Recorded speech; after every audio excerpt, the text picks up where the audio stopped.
Well, we're really excited to jump into our RFFC's Climate Bond Draft Guideline workshop with you all. Big thank you to Kastula and Lily for your coordination and partnership, as always, but also for hosting this space. And thanks to everyone for your patience. I know this meeting came on and off your calendar at least once because we were a little slow to get our guidelines out. So thank you for your patience with us. Most of you should know me, but in case I'm a new face to you, my name is Natalie Chapman. I am the grant manager at the California Department of Conservation for the Central Coast area of the Regional Forest Fire Capacity Program. So what that means is I work very closely with Lily and Kastula at the DOC level to support their Central Coast Regional Forest and Fire Capacity Programming. I also manage the Indigenous Stewardship Networks grant for our tribal partners that are doing work statewide. And I'm joined today by my wonderful colleague, Hannah Page, so I'll pass it to her for introductions. Great. Thank you, Natalie. My name is Hannah Page. I am Natalie's colleague and counterpart in the Sierra Nevada and the Inland Empire portions of the state. So I manage our grants to the Sierra Nevada Conservancy. That's like their closest counterpart to the Coastal Conservancy, as well as some other nonprofits in the Inland Empire and an RCD. Yeah, I don't get to work with you all very often, so I'm excited to chat with you today. Thanks, Hannah. We're glad that you're here. I'm sure you'll be able to answer a lot of good questions about implementation and eligible activities and good stuff we've got going on. So just a quick overview of our agenda. We're hoping to cover our introductions and goals and do a little bit of ground setting. We'll be going over RFFC's draft climate bond guidelines. We'll have plenty of opportunities for questions and feedback throughout that guideline overview, but also a general Q&A at the end where we can have go backs. And then we'll share some opportunities and ways to stay engaged or continue the conversation with DOC. Just to review some goals with you all today, we are hoping to, again, cover our climate bond guidelines with you. We also want to discuss regional groupings and funding structures in the Central Coast specifically. Again, if you were able to join us last week, we're really grateful that you made the time to hear our spiel a couple times. This conversation will be a little more specific to the Central Coast and a little bit closer to home for you.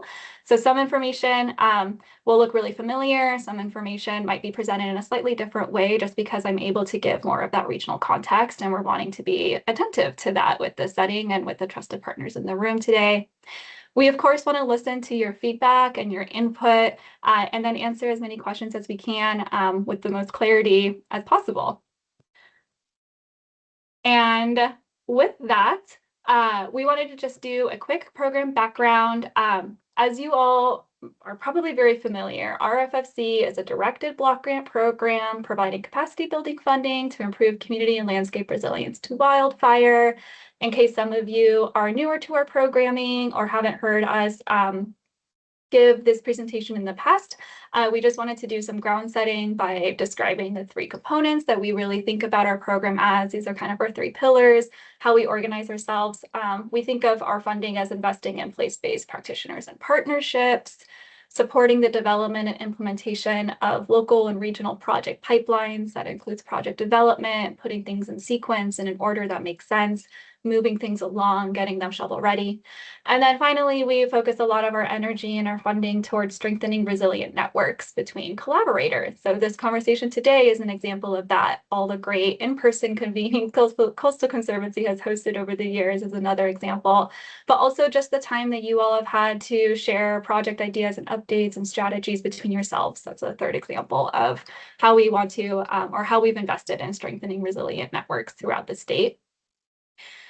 And I think, again, might feel familiar to you all, but part of our programming, we are directed to provide funding in all high to very high hazard severity zones throughout the state. That's based off CAL FIRE's local and state responsibility areas or their fire hazard severity zone mapping.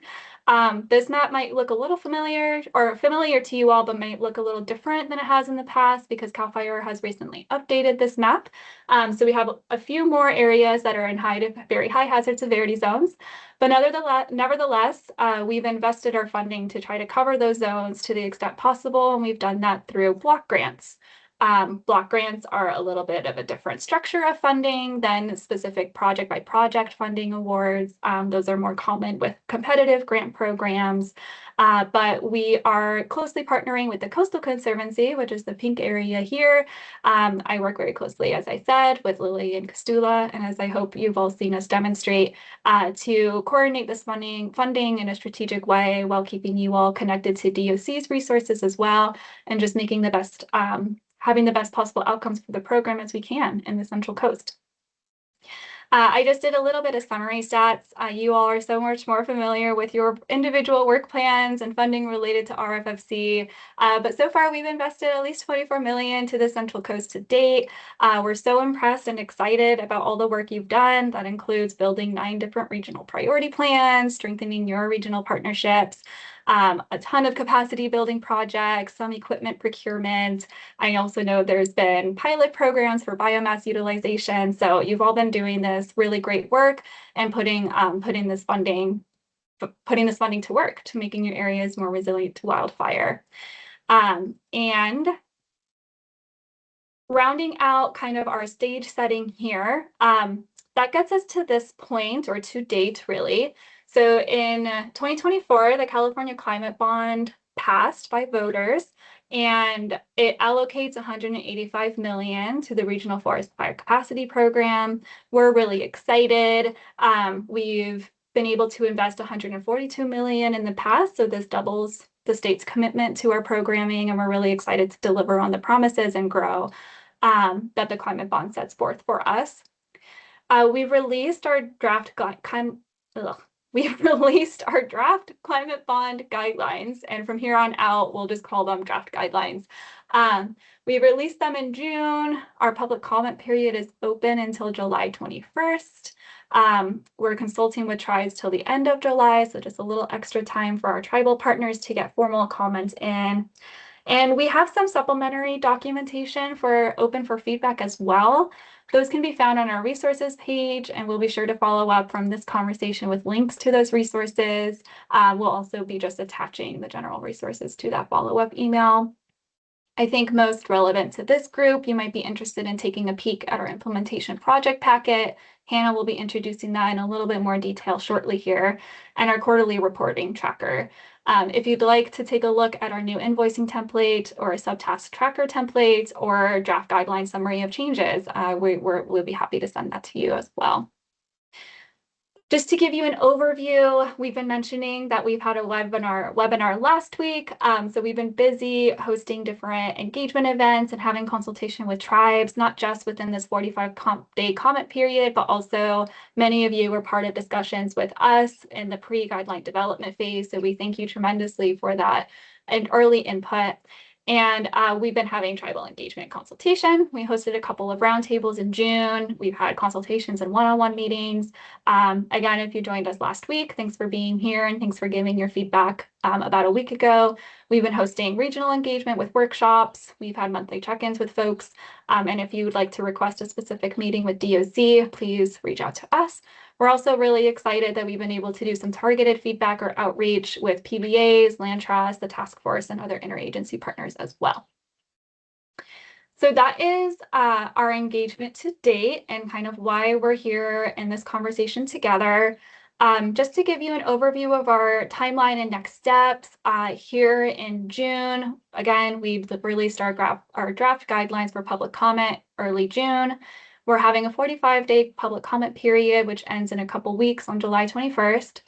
We're anticipating to have our final climate bond guidelines released in the summer, late summer, and then the first round of grant agreements actually executed in the winter. So we're excited to get to the point where we're implementing, I think, implementing the program. Okay, so before diving into this, I just want to, I know folks have been in and out of the conversation.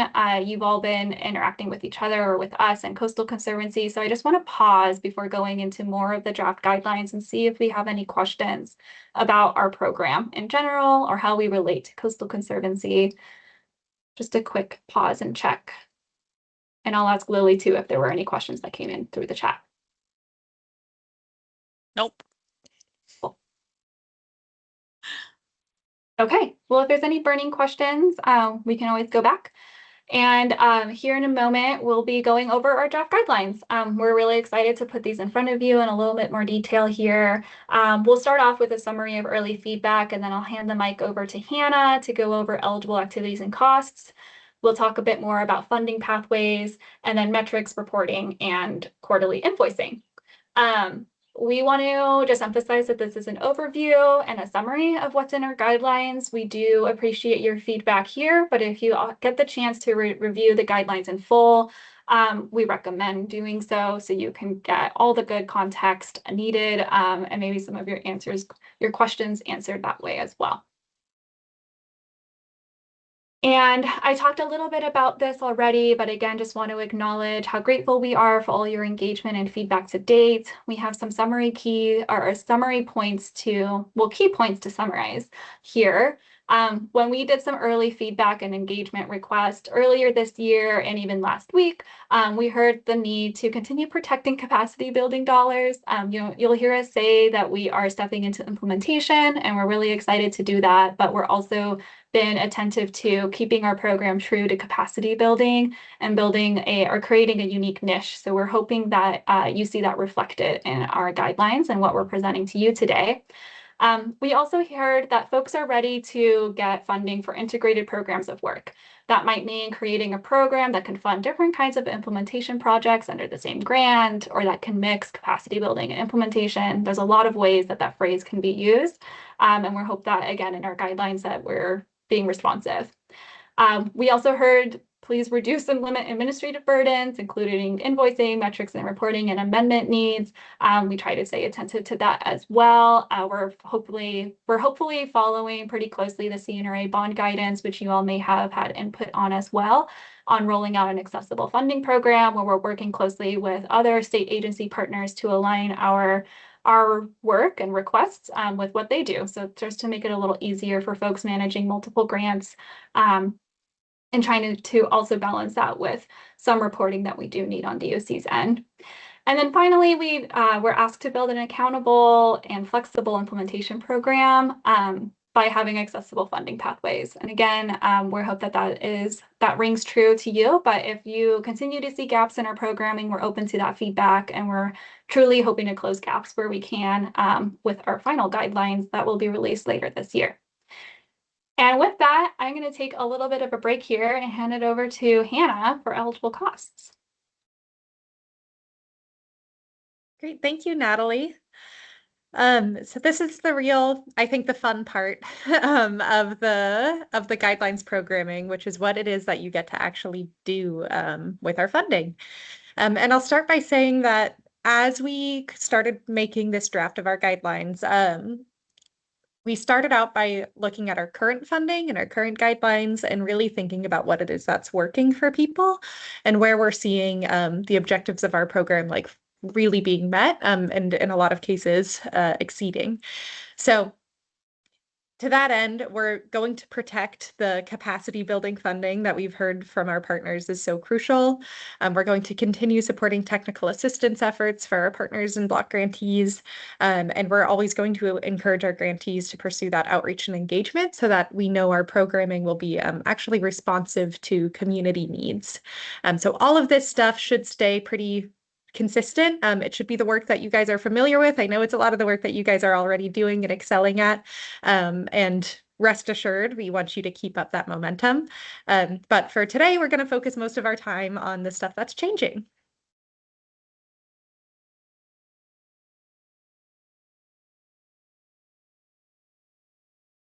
Well, first up, our community engagement costs.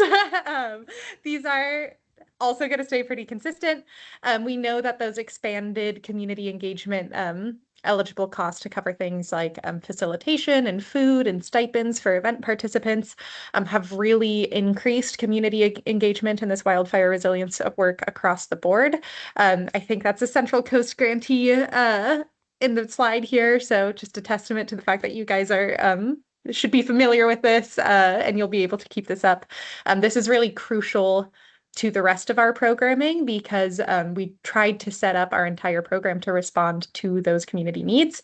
And you can't respond to those needs unless you know what they are, and that requires that level of community engagement. So we want to continue supporting that, and those expanded community engagement costs will still be eligible under our next round of guidelines.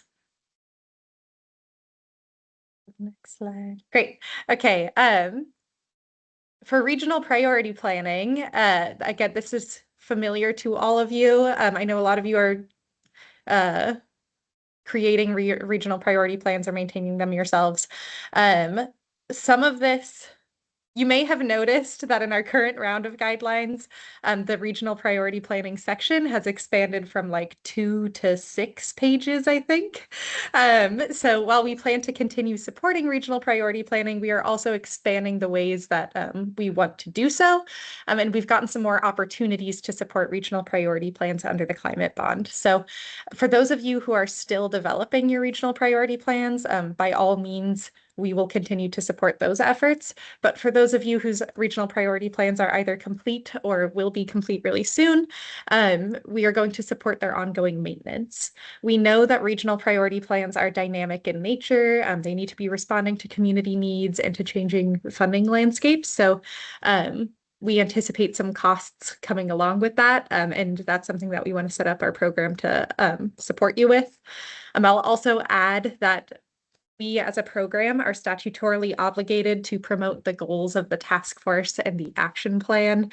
And the action plan sets some interesting targets for us in terms of interagency coordination, and specifically the creation of 5-year programs of work across all task force subregions. So I don't want to go off on too much of a tangent there, but I'll say like that's the kind of thing, the kind of objective that was put in front of us and assigned to us with the action plan. And that's an example of a way that the funding landscape is changing, and it might require some additional coordination and adaptation of your RPPs to be able to meet those goals. And we are going to be right there with you to help you support it.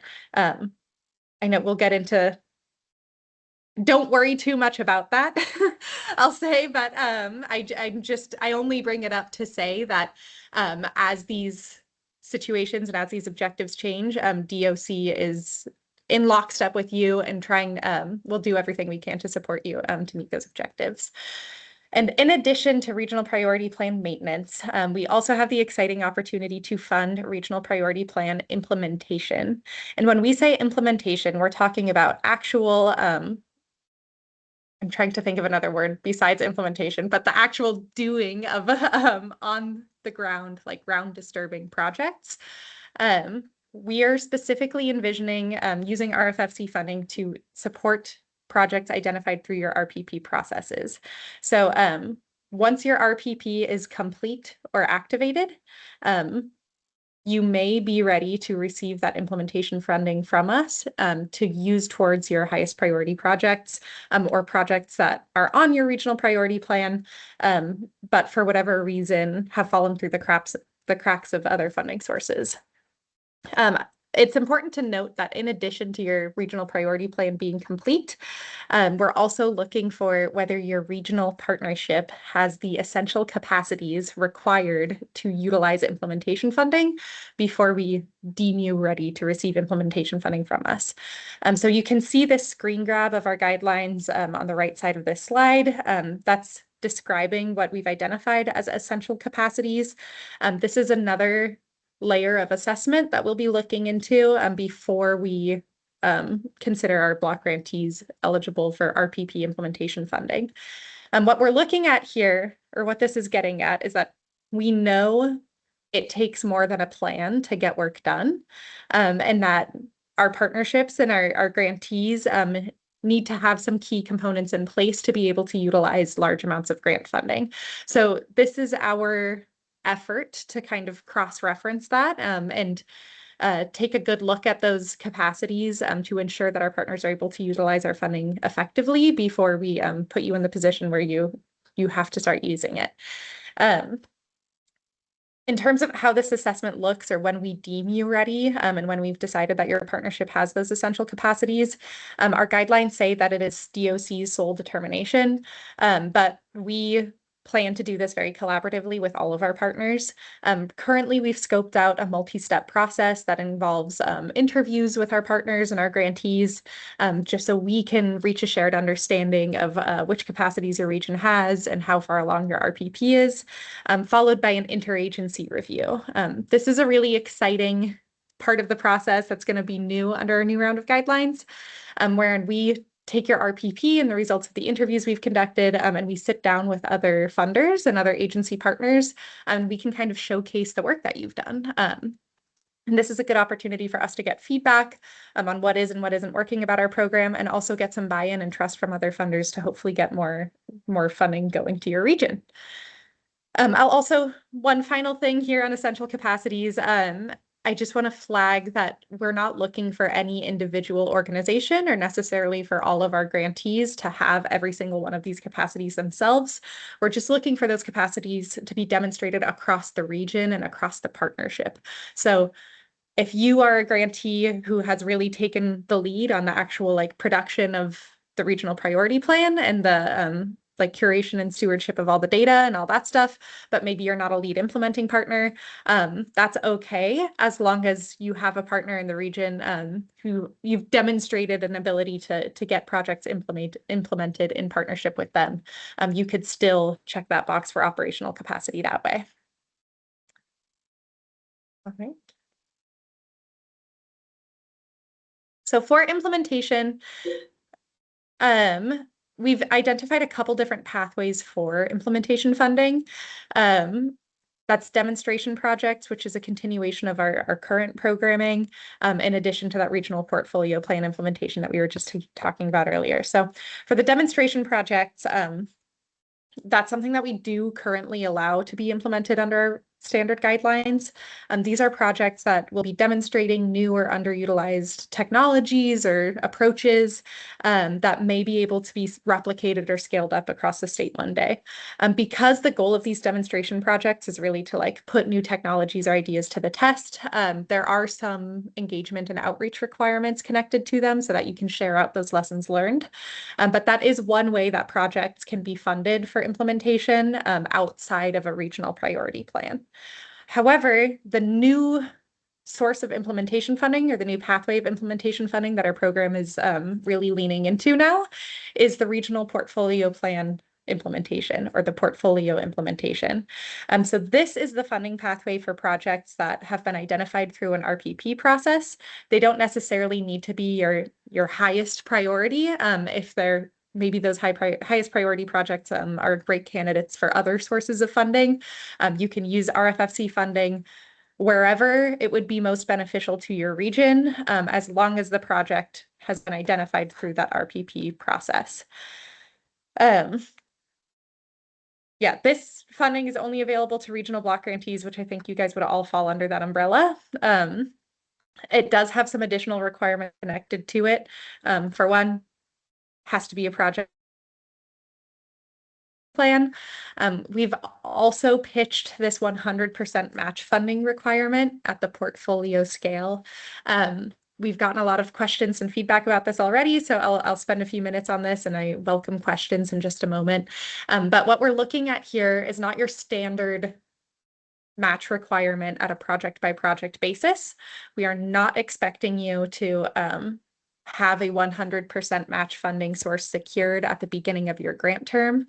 We know that because regional priority plans are dynamic and RFFC funds will often be used to fill gaps in other funding sources, you may not know which projects you want to implement with our funding until 1, 2, 3 years into the grant term. So we're not going to ask for you to have match funding secured right out the gate. What we're looking for here is just any other funding that is supporting projects identified through your RPP will count towards this match funding requirement, if it is received at any point in the grant term, to go towards any component of any project identified in the RPP. You can use RFFC funding to support all or part of a project. as long as the project comes through the RPP. But for every dollar that goes towards implementation of your RPP projects from RFFC, we would like to see an equivalent dollar of either monetary or like in-kind contributions from other funding sources also going towards projects identified in your RPP. The intent here is to avoid becoming the sole source of implementation funding or the primary source of implementation funding for a lot of our RPP developers and regional partners. We know that implementation is expensive, and we are a capacity building program at heart. So we're really just trying to promote or incentivize folks to secure other sources of funding to go towards their regional priority plans. There is also a statutory requirement in the climate bond about prioritizing projects that utilize services of the Corps. This includes the California Conservation Corps, Tribal Conservation Corps, Certified Community Conservation Corps.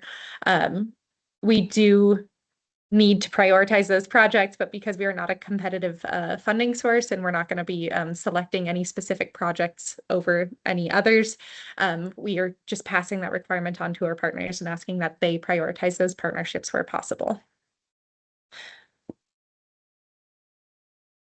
Yeah, and then for both of these funding sources or both of these funding streams, they do need to be related to our program objectives. So if you are trying to fund a project that has no relation to wildfire resilience, that is not a good fit for our funding. And we do have some data tracking and reporting requirements. You can move on to the next slide. So how does this actually work in process? Knowing that we are going to be funding projects, or we're trying to set up our grant to support projects that may come to light or may be identified through the RPP process over the life of the grant term, we've opted to set up a rolling project approval system. So there will not be set deadlines in which you need to submit projects for approval to utilize our implementation funding. And also because you won't know which projects you want to use RFFC funding to implement at the beginning of the grant term, we're not asking you to provide those and as part of your initial like application or proposal to us. Instead, we're just going to ask that you set up an implementation budget line item. And then as projects get identified, you will submit them through this project packet, which I'll get into more in just a moment. You'll submit them for approval to utilize that budget towards that specific project. So when you get a grant agreement, and you have a grant agreement set up through RFFC, you'll have your budget for implementation. And that is yours once that grant agreement is executed. There is no risk of us taking that funding and giving it to someone else. And you can use that for whichever projects are the best fit for you and however that funding will best fill gaps and like benefit your region. However, because we are a government agency, we do have some requirements about how we can use that funding. And this project approval process is really just our opportunity to look at the project a little more closely, make sure we have the information we need, and make sure we are legally able to release our grant funds to go towards that. So this project packet is not an application. It is not a competitive packet that you don't need to worry about that funding going to somebody else. It is just our opportunity to cross-reference it with our own understanding of the project and make sure we have all the documentation we need about what the project is and what it's going towards. So because this is our chance to really give the project a once-over and make sure it fits with our programming, it is a little bit of a beefy packet. It asks for a lot of information.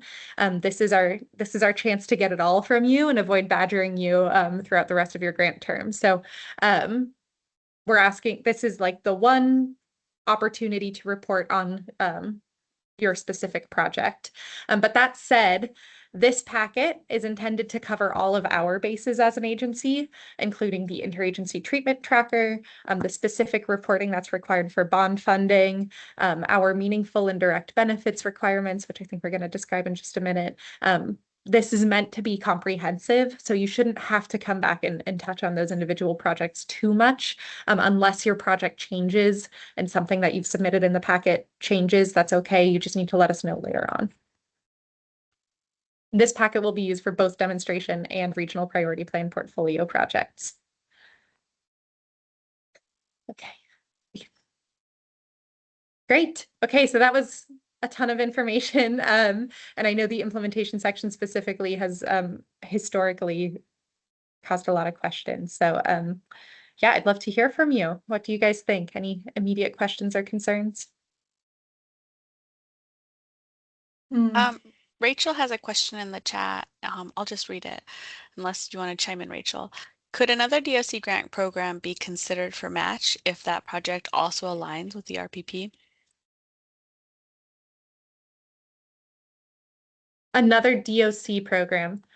Yes, as long as it's not RFFC, then yes, it could be considered for match. Any source of funding that is not this RFFC grant would count for match. Great. And then Timothy asked, let's say one or more projects in our RPP is awarded CAL FIRE grant before the term of our RFFC implementation grant begins, but funds are expended during the RFFC grant. Am I assuming that would count towards match for the RPP portfolio? I believe so. I think, yeah, we just had this discussion a couple hours ago during our office hours, but yeah, that would. And what we want to see is that momentum building and implementation of your RPP. So anything that would count. If the funds are expended during your grant agreement, then you can count that. What about Grizzly Corps? Are they accepted as one of the corps? I believe so. I'd have to do some more digging on their origin story, but I believe so. I can get back to you on that. Also, folks, you could just chime in too. I'm happy to read your questions, or you could ask them if you want to add a little more flourish. I like when you read what we wrote. I reach my kid a lot, so I'm happy to read all of your stuff. No, that's really helpful. I think I missed the webinar last week, so I heard tell about the match requirements, but this makes a lot of sense to me at this point anyway. Mason, you got your hand up. I'll help you out, Lily. I have two questions, I think. Is there a match requirement, or that match requirement you described specifically for implementation projects, or that's for all types of projects? It is specifically for implementation projects. So that's actually another good flag. We're not planning to set any requirements in terms of like percentages and how much of your grant you need to use for capacity building versus implementation. So if your RPP is maybe earlier in the development process and you need to spend more time on your capacity building, that's okay. And if you're only going to use a small portion of your grant on implementation, then you would have a proportionally smaller match requirement. It's only looking at that implementation line item. Wait, you said percentages, which is kind of my other question. I don't know if this is something you guys have an answer for, but I would be curious, do you have any guardrails for like how, when you distribute the funding, how much will go towards capacity and how much will go towards implementation at the state level? Yeah, that's another good question. At the state level, I really don't think we do.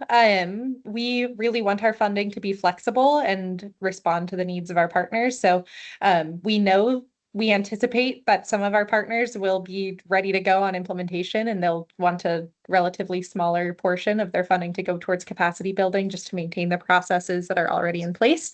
But on the other hand, we know that there are partners who are maybe still going to be working on building the capacity and getting that across the finish line before they can just do a little bit of implementation towards the end of their grant term.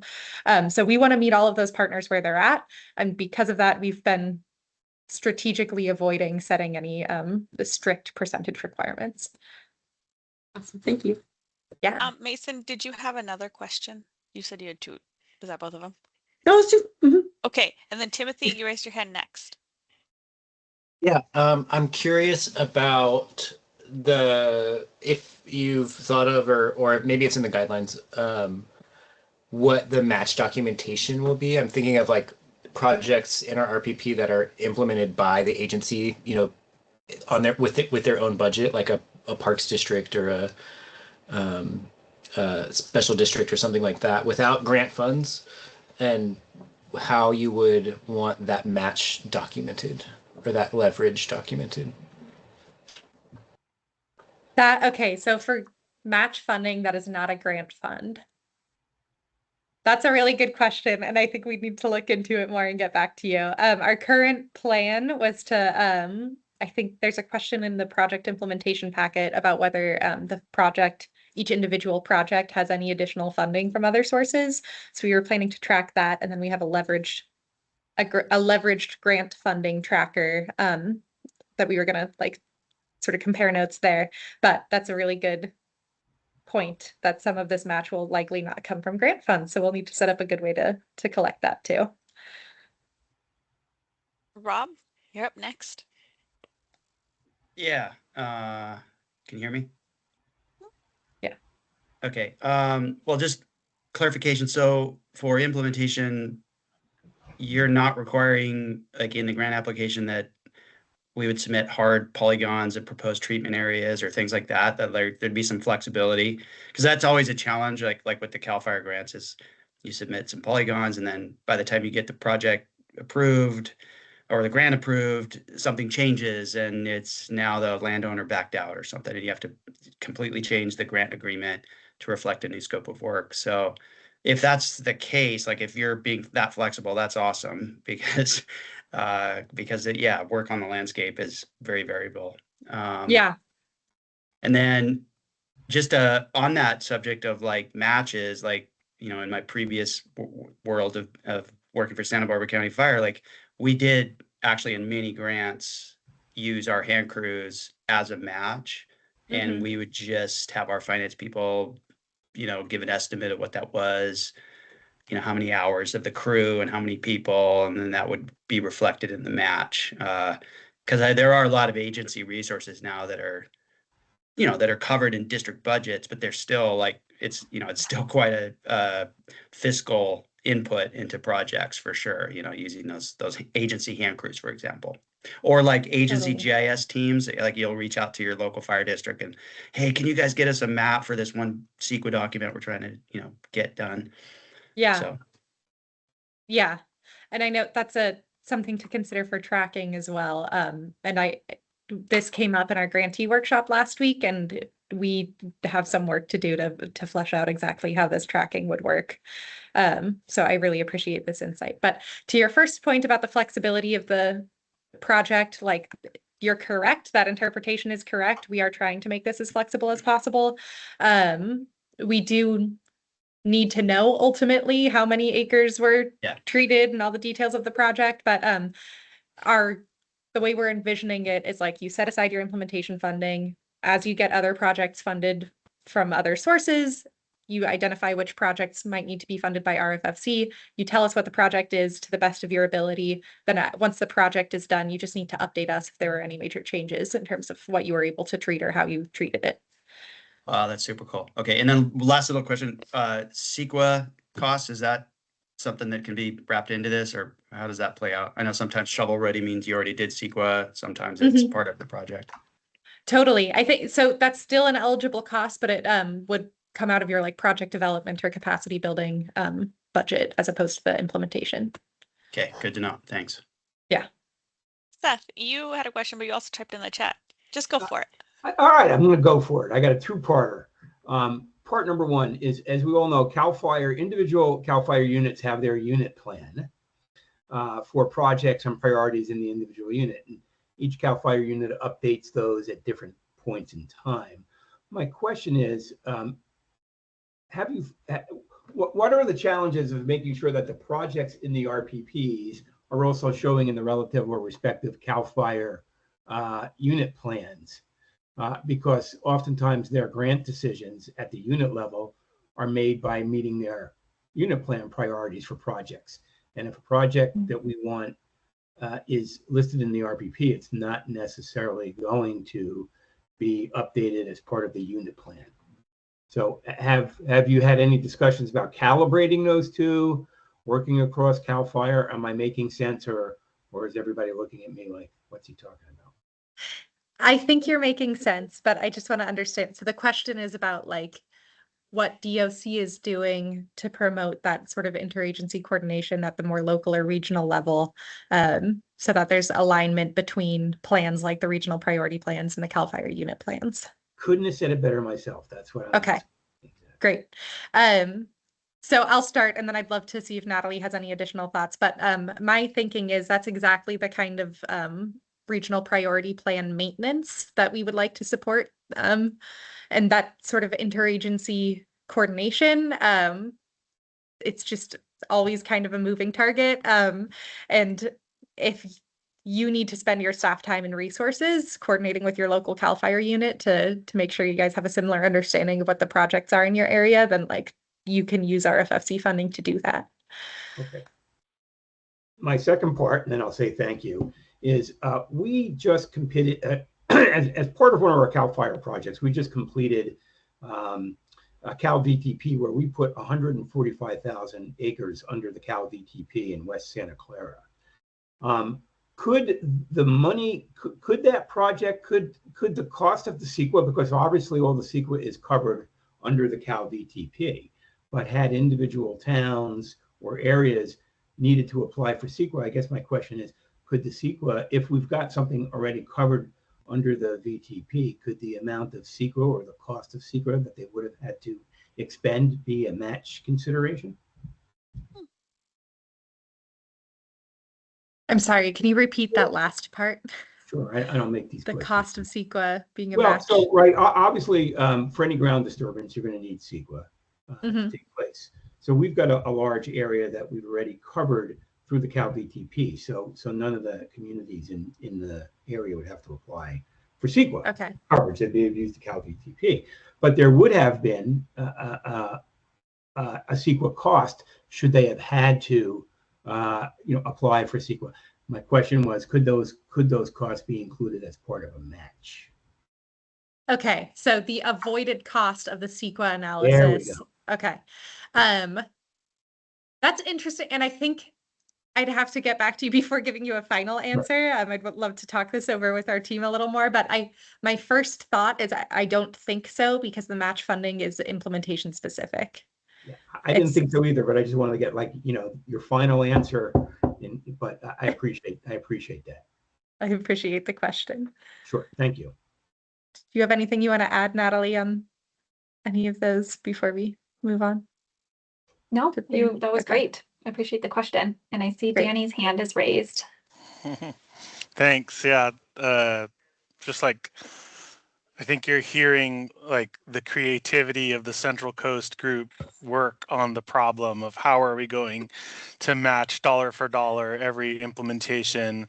And as you can see, we can get really creative in this group. And so my question is really a comment or like a question for the State Coastal Conservancy to kind of ponder, because I think many of the folks on this call will end up being maybe sub-awardees of the State Coastal Conservancy under another RFFC block grant, potentially. And so I think it's a two-part question, one for DOC and one for State Coastal Conservancy. It's just like, are y'all prepared for like the level of paperwork and like supporting documentation that you are asking for, like when it comes to matching dollar for dollar, like in a way that would pass a state audit, right? Like once you make match a requirement, like you're now like all of that paperwork and supporting documentation becomes, part of the paper trail that's required under a state audit. So like you're going to get all our creative, highlighted timesheets. I worked on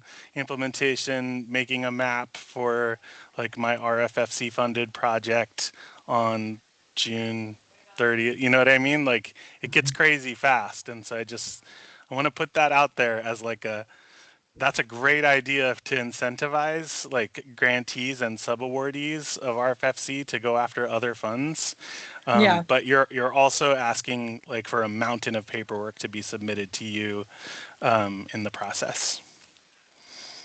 I really appreciate that flag. And in terms of like the question of whether or not we're prepared, I don't have an answer for you. I hope so.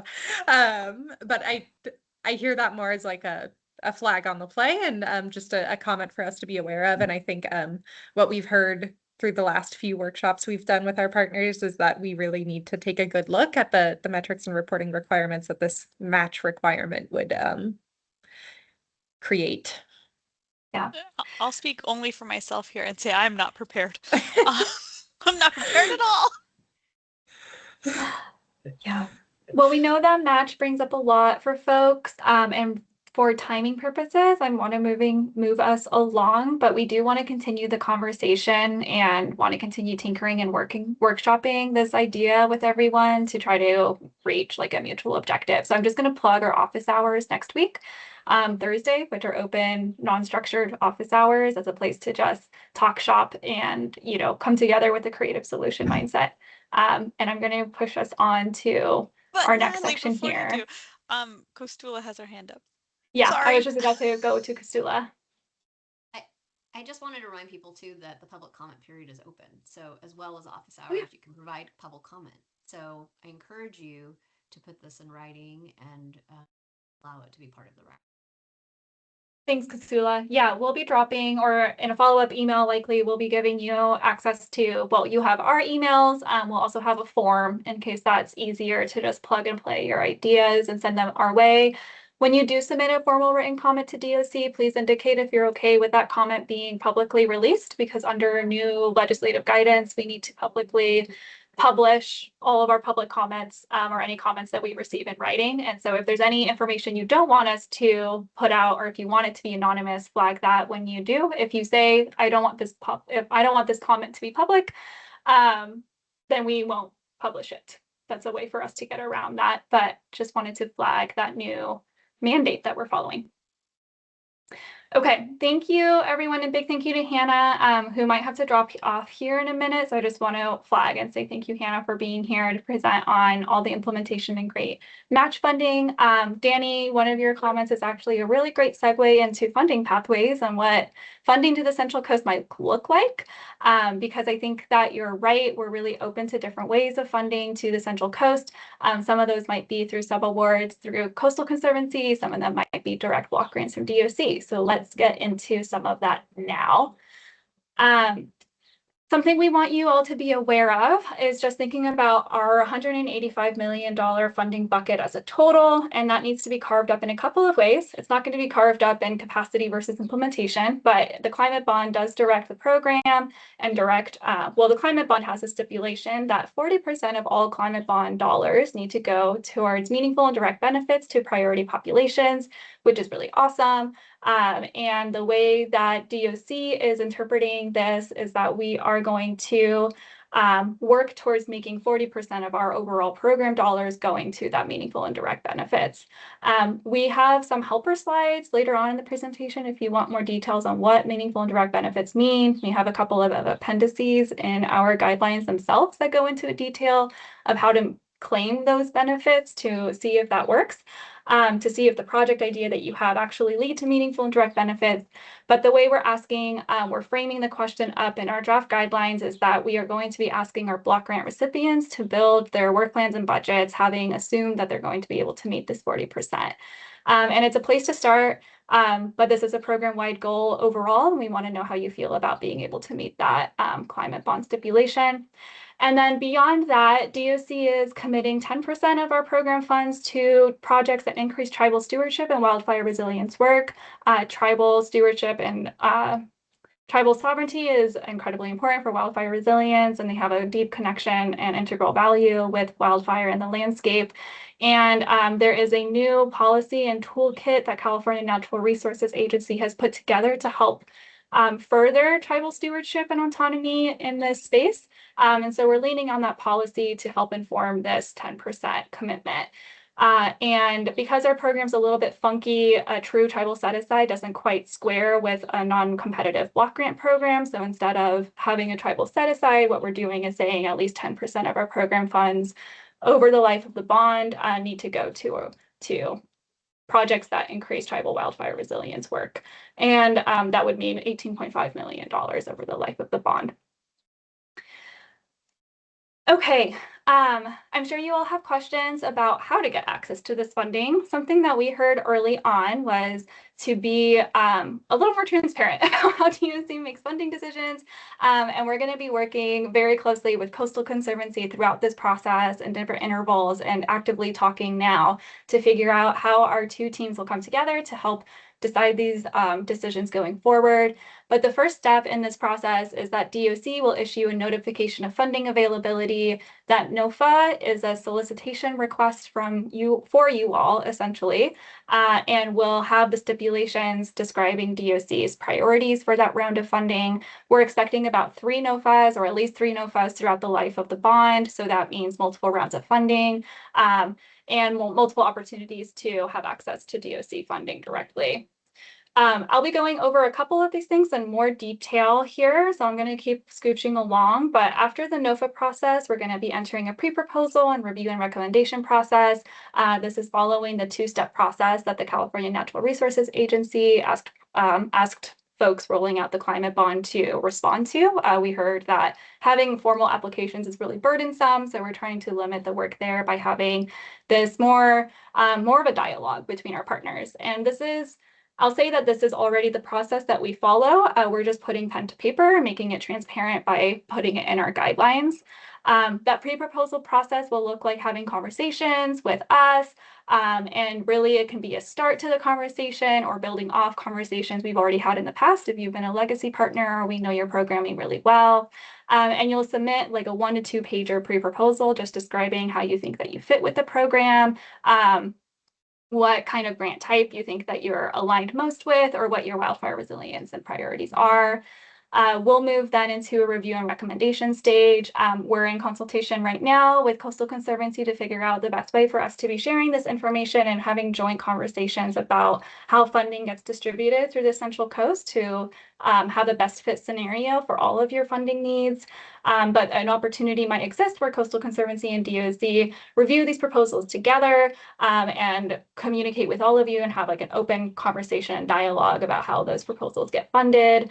And after that, they will go to DOC's director for provisional awards and approvals.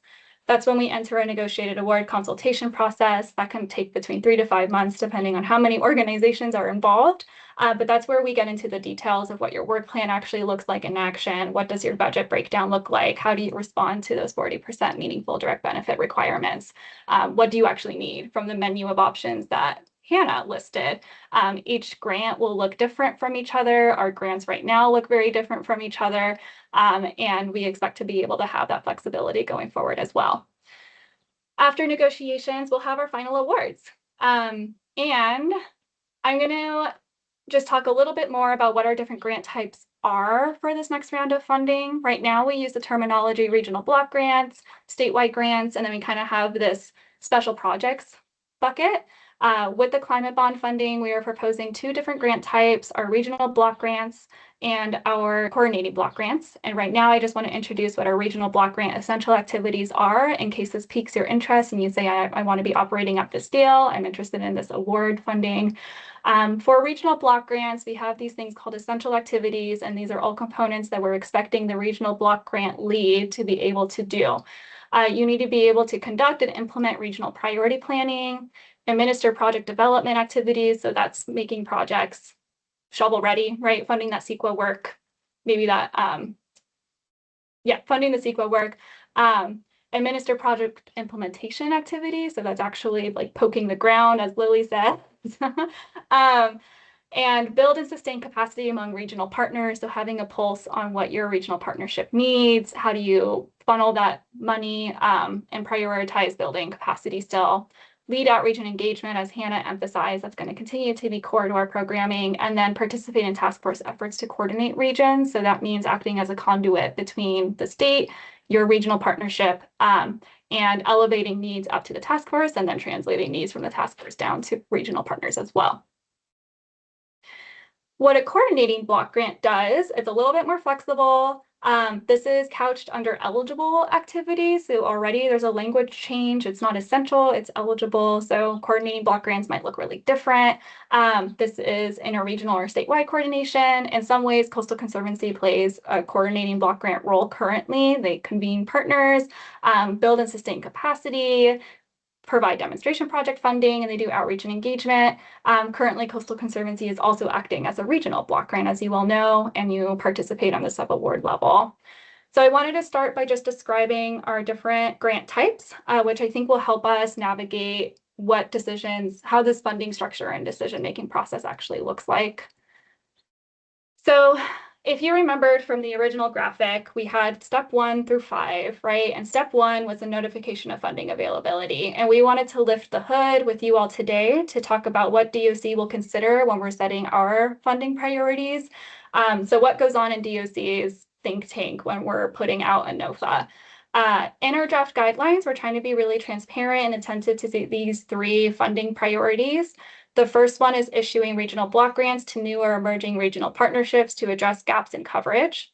The second one is investing in the core capacities of regional partnerships to implement completed regional priority plans.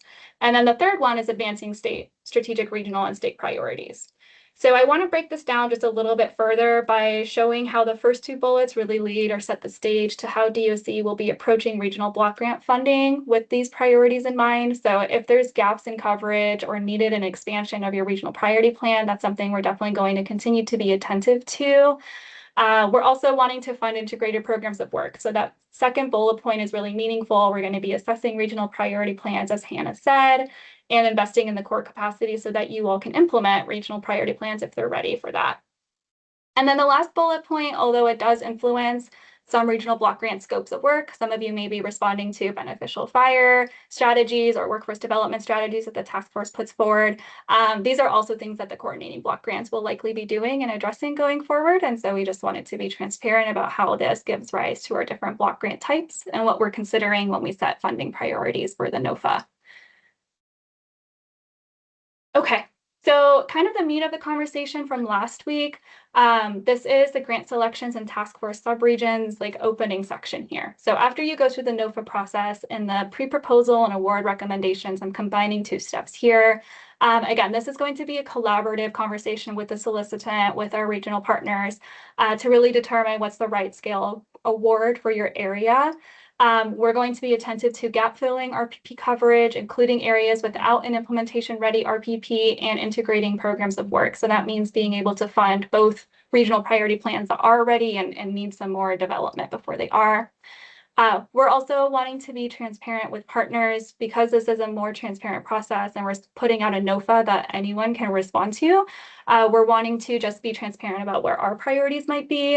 In the scenario where multiple proposals cover the same geography, that's where we're going to be leaning on the best equipped partner to implement the program at the task force sub-regional scale. And I think I have a helper slide to bring this map back up again. So, and actually, I'm just going to go to the next slide here.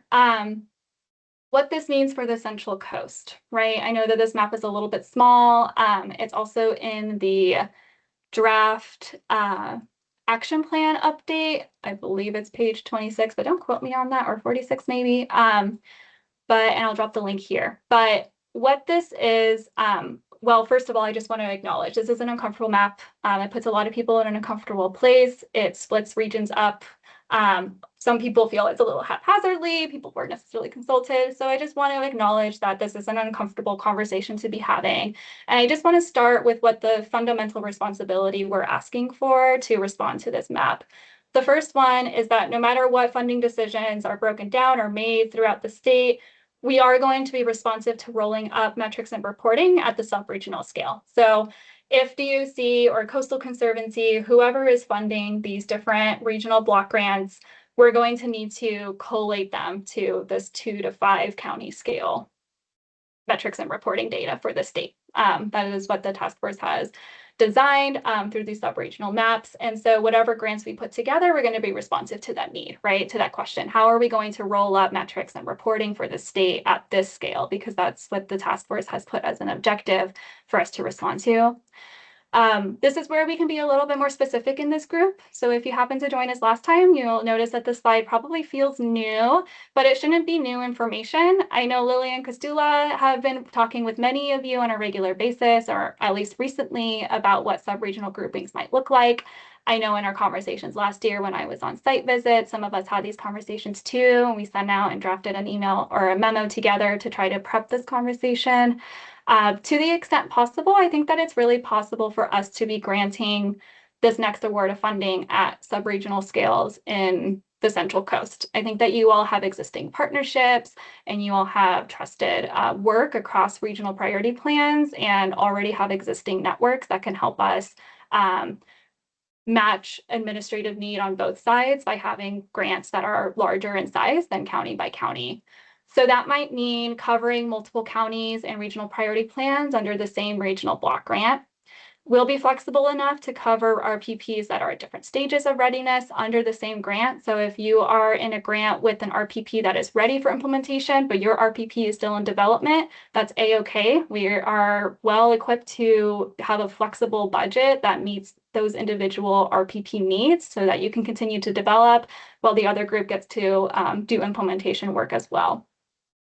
We're going to be asking, we're going to be opening up for conversation here in just a moment, but we really want these to be aligned with where cross RPP partnerships already exist. So I hope that that was really explicit in the memo that we put out last week or a few weeks ago at this point, but the intent is not to recreate your original priority plans. We are not asking you to combine existing RPPs. We are not asking you to know exactly what this looked like when you come into the pre-proposal phase. We're wanting to start the conversation now and further the conversations that Coastal Conservancy has already started with many of you to just see where natural groupings might exist so that we can readily respond to the sub-regional reporting that the task force has. And also on the administrative side of things, if we have 3 to 4 block grants going to the Central Coast with a coordinating block grant and some sweep of activities that the Coastal Conservancy will be funded for as well, then we'll be really well positioned to administer those grants effectively. Danny raised an excellent question earlier that I think is salient here now. Managing a block grant on both sides requires work and close coordination and partnership. And so I think realistically having 3 to 4 block grants in the Central Coast is what a regional block grantee might be able to manage for their own lead, but also manage expectations on the state side to be able to manage those 3 to 4 block grants as opposed to individual block grants at the county scale. I'm just going to pause here. We have a Q&A section coming up in just a couple slides, but I know that this gives rise to a lot of questions and can be uncomfortable, and we're wanting to be as responsive as possible to your needs. So if there's anyone in the room who's saying like, don't do this, we want to know that.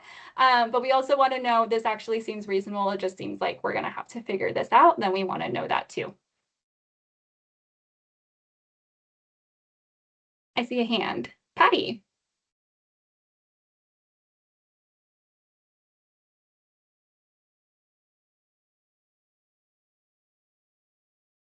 Patty, you're muted.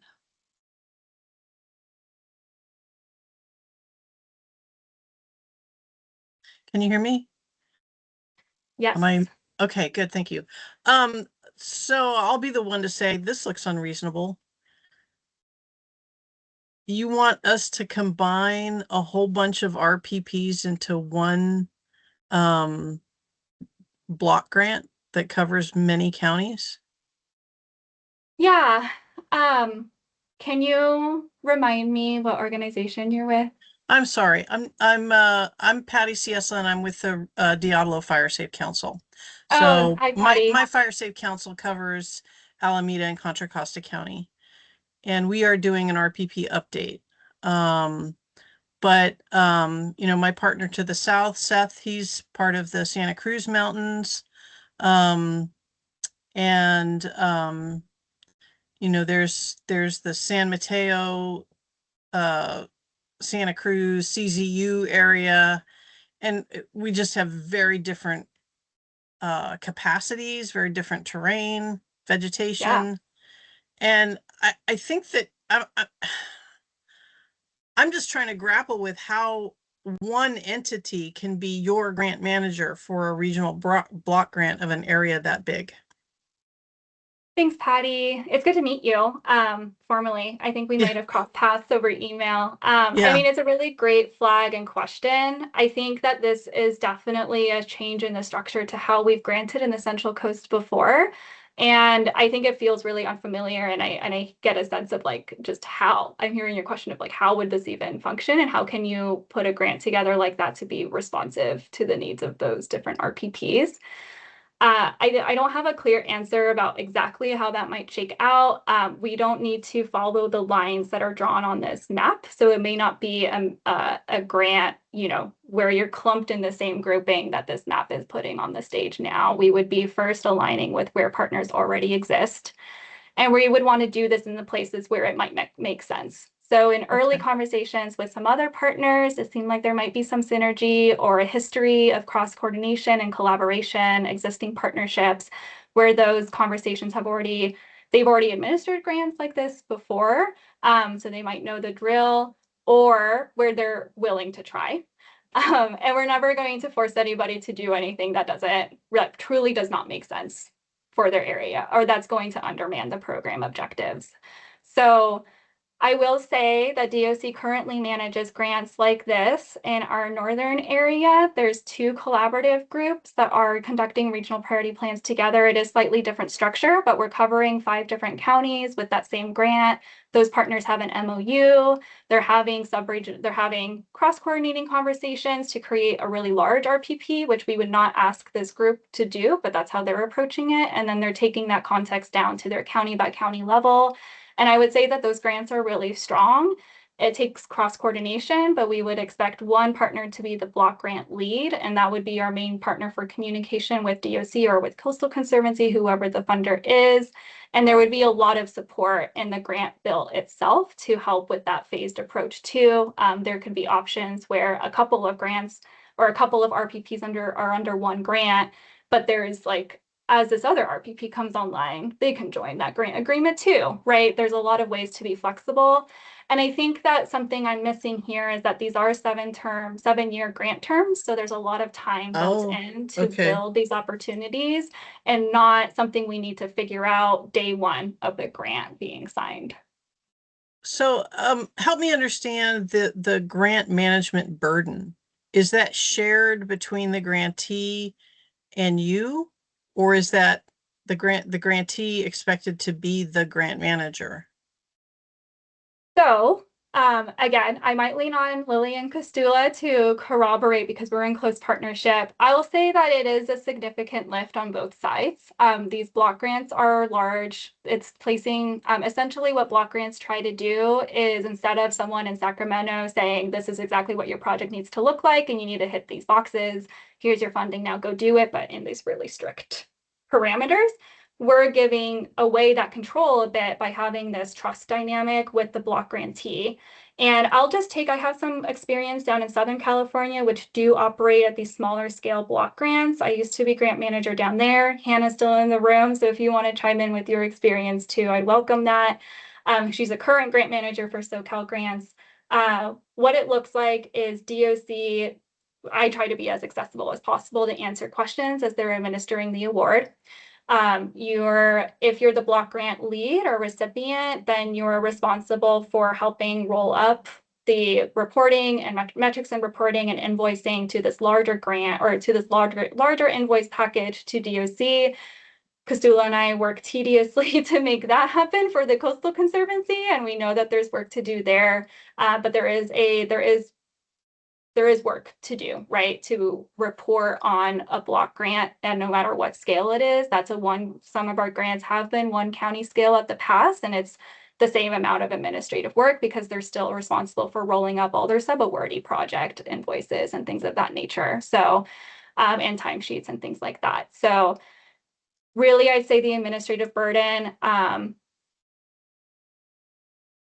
just, how would I frame it? So there is yeah, I'll just be honest that there is administrative work involved with administering and working on a block grant. And if your organization just doesn't feel like it's the right fit, or that's not in your, some folks have talked to us about it not being the right, the right fit for their organization dynamics or objectives, that's okay. Like, we're going to figure that out together, and you just may not be the block grant lead, but you can participate in the block grant potentially by being a regional partner and getting a sub award and being part of the conversation early on. But how this looks actually in action is going to take a lot of conversation between Coastal Conservancy, DOC, and your partnerships and your organization. So there's more discussion to come. Okay, thank you. Thanks for the conversation, Patty. I'm sure you voiced things that other people were feeling too, so it was a good place to start. Yeah, and I'm perfectly happy to blurb out stuff like that. It just, I do have experience managing many grants, and I was just trying to figure out, like, does this fit the scale of the all of the partners? Like, we have multiple RCDs and multiple counties in this little area that you've outlined in the northern Central Coast area. So lots of different organizations there, many fire safe councils, and it's almost like, like making another, creating a grant management entity. Right? Am I understanding it correctly? You're looking for the block grant applicant to become the grant management entity for everybody in that area. Yeah, that is what the block grant lead takes on. Yep. Okay. Got it. Thank you. Absolutely. Matt, thanks, Patty.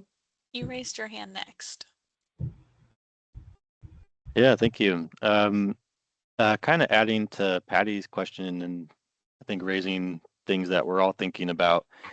Santa Cruz RCD, we're definitely interested in participating in this model and really excited to be like a thought partner in how these block grants might be rolled out.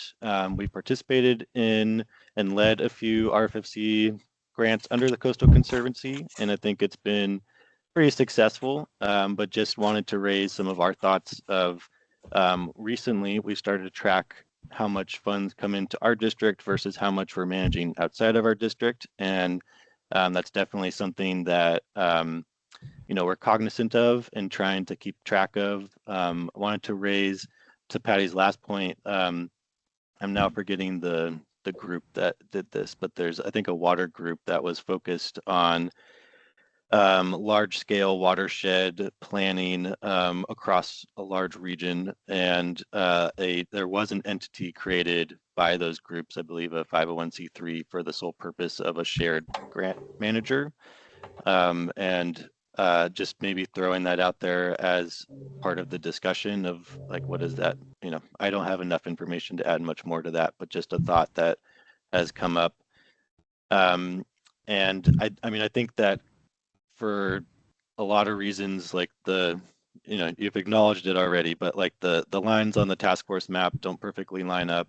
Like partnerships are kind of ebbing and flowing, and so I think this is kind of like the heavy hitting piece for us now. Like, how do we organize? And then the kind of the piece that I wanted to raise with that is, it's really exciting to hear about all the flexibility, and it's really unique from my experience. And so definitely excited to like kind of keep talking about it and figuring out how this will work, but it adds a lot of complexity and uncertainty. So like, as we're thinking about how we would step in as like a sub-grantee for our region, it's just really hard to kind of map out what we need and what that looks like. And so just raising that we might want a lot of hand holding through this.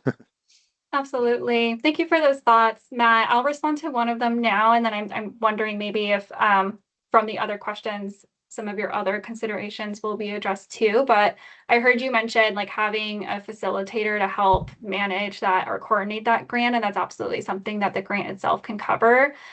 So whatever we wouldn't be asking folks to eat costs by administering an award across regions. We would definitely support hiring a critical staff member who could be your point contact for all of your partners that would be receiving that funding, who can coordinate those conversations that might be necessary. And hopefully that we've seen that be really successful in other areas, and hopefully you saw that was successful in the specific instance that you were thinking of. And so I just wanted to leverage that for the group today here who might have some concerns with this and like wondering how would we get support, right? How would this happen? So I see Kastula had her hand up next, so I just want to go to you. Yeah, I think you pretty much answered or said what I was going to say, is that the flexibility of the RFFC program allows you to staff someone to be that nucleus for a regional block grant. So like we have a model with RCDs in the North Coast that Lily manages, and there's a single coordinating person for that particular block grant, and they work very closely with Lily to get projects through the funding process. So that's the great thing about RFFC, is that it does allow for that staffing, and it would be needed. I think it would be needed. Can I share just a little bit? Can I go under the hood on our conversations, Lily and Kastula? Really, I think it could be helpful.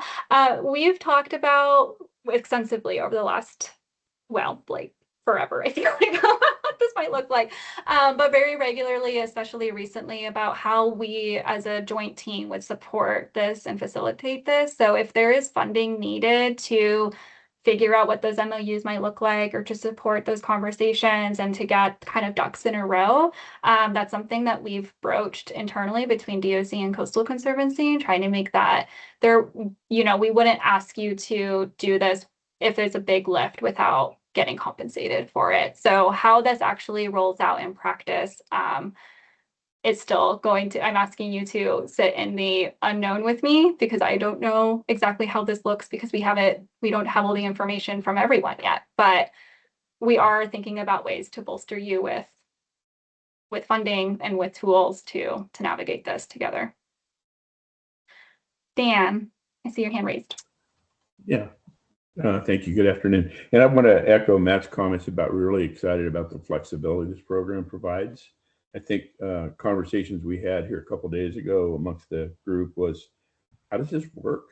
How do you envision this working? And particularly, if you look at page 10 in the guidelines, the essential activities of the block grantee, it reads more than being an administrative type activity, because it talks about administer project implementation activity, build sustained capacity, lead outreach and engagement.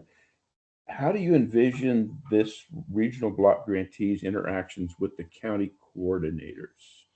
So how do those two roles fit together in your vision of this? Because if the regional block grantee is given the task and responsibility of project development, implementation, capacity building, etc., how do they do that at the sub-regional, whatever you want to call it, the block grantee level? If these block grants are 3 to 5 counties, that's a lot of trying to interact with a lot of, like, I think Patty mentioned it too, a lot of organizations that are already being coordinated, if that's a good word, at the county coordinator level. So I'm a little confused as how you envision that to work. Yeah, thanks, Dan. We've been in close conversation with California Fire Safe Council and their COCO program, which I've heard them call it, their county coordinator programs, and trying to be a little clearer about how our programs fit together. And in many places in our programming, and I just went back to this slide because it pulls up the essential capacities that Dan was alluding to. So just in case people wanted to peruse that again. So with county coordinators, that would be, you know, potentially on the regional priority plan level, you would be coordinating with your county coordinators to inform regional priority planning, and they might be part of your partnership. We would expect them to be, or we would hope that they would be, and help you to support connecting with county coordinators, because they just do such important and great work through CAL FIRE, but also for community preparedness. And a lot of places that's already happening. And we see that when county coordinators are integrated with the regional priority plan development, those RPPs are often very responsive to community preparedness and community needs, as well as landscape resilience, which makes them really like holistic plans. And we love seeing that. So how that relates on the block grant scale, you might have 5 county coordinators, but the regional block grant lead would likely not need to coordinate with all those folks. It would be at the RPP level. So let's just say, Dan, that you're we'll just use 2 counties as one example. And I'm just pulling it out of the air, but let's say SLO is with Monterey. We wouldn't necessarily expect Monterey to coordinate with the county coordinator in SLO. We would expect SLO partners to coordinate with the county coordinator in SLO. Well, that's my point. So look at the county coordinator roles through State Fire Safe, but also look at the RPP roles. So eyes wide open for the regional block grantee as to what their role would be physically.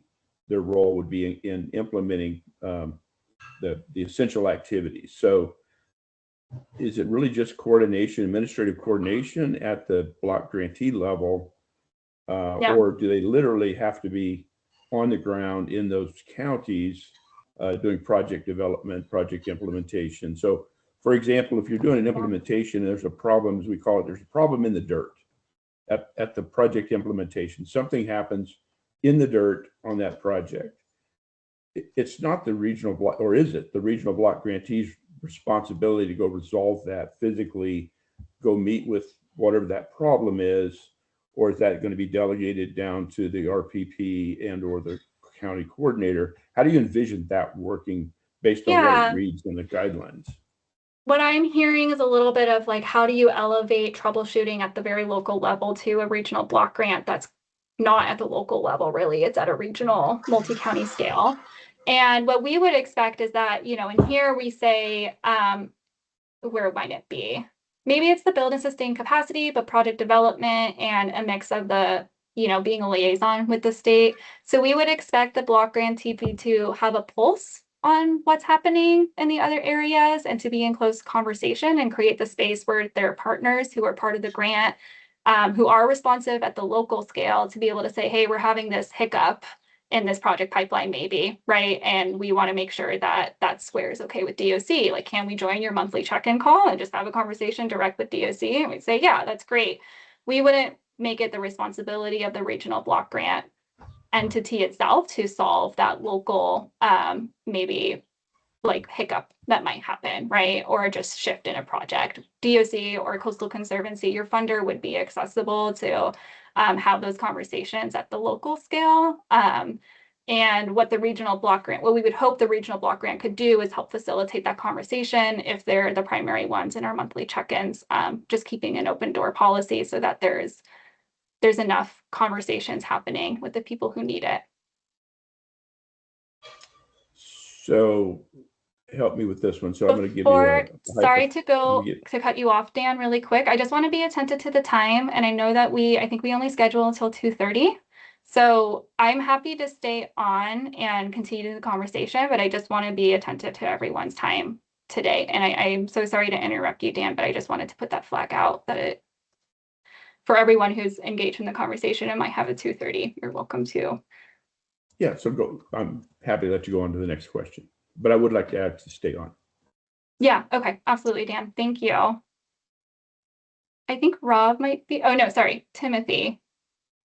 Oh, okay. I feel like I raised my hand with a different question and now it's evolved over the course of the conversation. But I guess just to expound upon the points that Dan brought up, it's my understanding, and I guess it can look different in every block grant, and probably looks a little bit different depending on who the partners are and all of that, but that the regional block grantee would really sub-award have a series of subawards that they're managing, and each county level or RPP level, even within the RPP level, like if I'm thinking of our RPP, like we may, for individual projects, sub-award to like Mid-Peninsula Regional Open Space District, to the RCD, to a fire district. You know, we'd have kind of multiple sub-awards that are then, you know, have project managers that are dealing with the dirt problems. Yeah. And elevating that upwards. I guess my question is, I think I'm just having trouble like removing myself from the competitive framework of like if you've got RPPs at different stages of development, and you've got some that are, you know, really ready to implement and utilize those implementation funds, and some that are almost there. I'm kind of like operating from a scarcity mindset of like, how do you keep, you know, one RPP that's developed from like sucking up all the funds? And I guess that comes into like the proposal development, right? Like building a realistic budget and all of that stuff.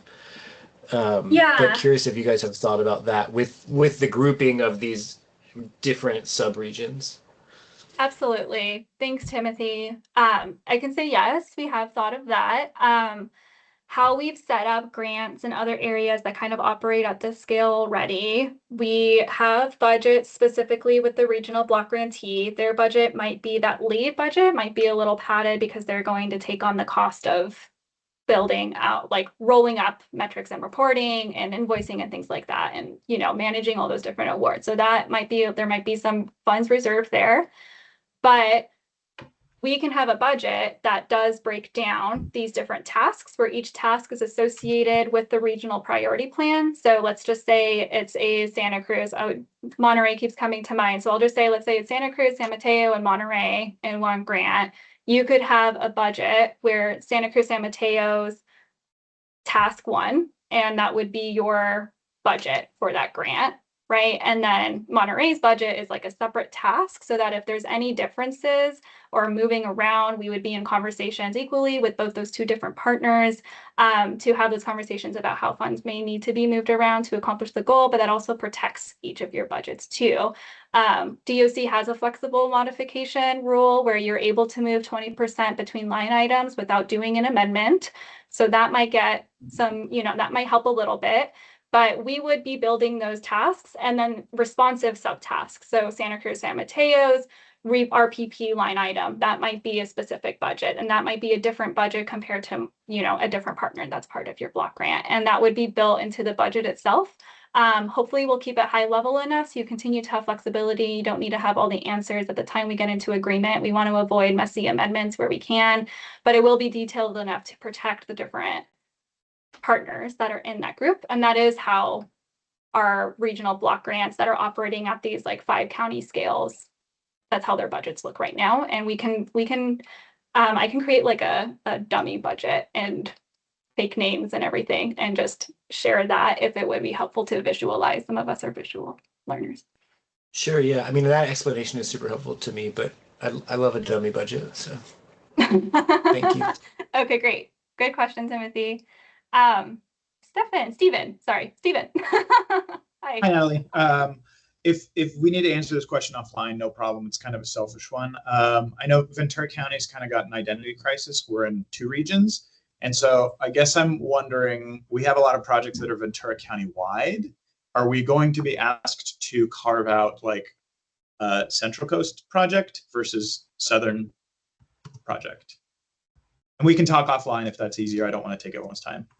No, I mean, I think it's a great question, and it might come up in other areas too. So who's, you know, what Steven's saying is that we have a Los Angeles and Southern California programming as well to the Central Coast, and they're in this fun position where they get support from both sides, but it also beats extra coordination on everyone's end. And I think honestly that would probably be the answer, is having conversations with the different funders to figure out what we want to avoid is duplication of efforts, right? We don't want to have an invoice come to DOC and say, wait, you charged this to our other grant, like that's no good. And at the same time, we do want to be as responsive to where actual partnerships exist and how you all fund projects. So we don't want to draw an artificial line in the sand. So I think this would be a great question to follow up with, Stephen, with your specific instance. Okay, thank you. Thank you. Seth. Actually, I had my hand raised up a while ago too, and I think we kind of went this. You know, I was going to share back in a different lifetime. I managed a slightly over $40 million block grant program across 23 subrecipients. And, there's a lot of ways to be able to skin the cat in terms of the administrative cost, right? Depends on the framework of the contract. I mean, for example, we had a NICRA rate at the time, my organization, so we had some extra funds we were able to allocate towards, grant management across the network. Just the only comment that I wanted to make is, as you move money to the subrecipients. Yeah. Uh-oh. Oh no. Did he? Yeah. Okay. I think Seth's gone. I hope Okay. he returns, but in the meantime, Rob. Yeah. Yeah, I think some of what I was going to ask probably got already get answered. Maybe I'll just more of a reflection and kind of echoing Dan. Just that there are challenges just within each county with coordinating projects across agencies and NGOs, and then constantly, you're bouncing around between CWPPs, the Unit Fire Plan, and now the RPP. In Santa Barbara County, we have the RWMP, a Regional Wildfire Mitigation Program. So we have all these different planning sources and documents and process and partners and collaborators. And so I do want to caution that, like, even just within our region, trip ups happen because of even within organizations where the left hand doesn't know what the right hand is doing. It's a challenge. So I would just caution, like, I think the block grant, I'm still trying to digest it, and like why is it a better approach? There'd be some trepidation in like coordinating across, just looking at like where we are. It's even tracking over different fire regime in terms of, the landscape, different fire problems, kudos to whoever takes on that role of the block grant organizer, because that's going to be a tough job. I'm just cautious. It's just caution. Like, I haven't run a lot of organizations in the past. It's the bigger you get, the harder it is. And so I think need to be a very defined process. Otherwise, stuff's going to get lost in the mix, Thanks, Rob. Yeah, absolutely. We definitely want to be using lived experiences and making these decisions, as I think maybe Dan said, like, clear-eyed, eyes wide open. Danny.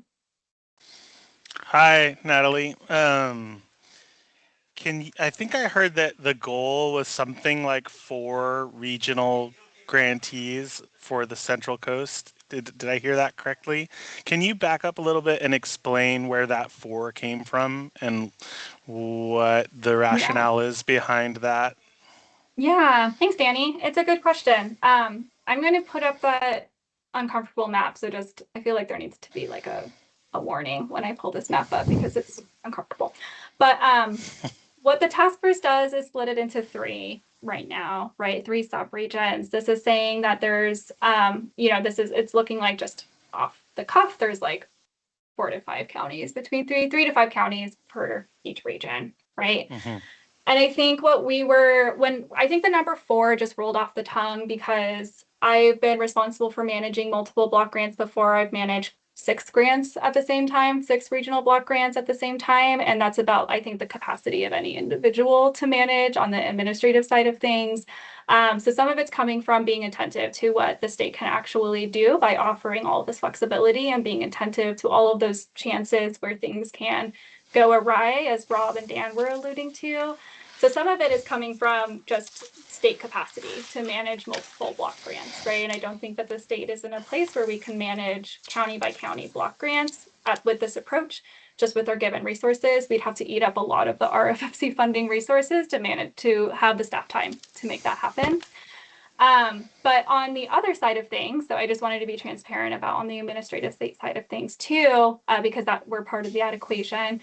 On the partnership side of things or practitioner side of things, I think 4 again rolled off the tongue because when I happened to be in conversations with varying people, it seemed like there were 4 like natural groupings that might come up just based off of what I know how projects have worked in the past, where previous CAL FIRE unit lines were or currently are, just based off of the history of grants that may have gone in that area. But we're not beholden to that number at all. We just would want to balance the level of flexibility and attentiveness that on both sides the block grant administrator would be able to do. If we did 2 block grants, I don't think that would work either, because to the same point, like, we want to be operating at a scale that balances someone's attentiveness to the local level, but also be able to communicate it up in a way that makes sense to an administrator on the state side of things.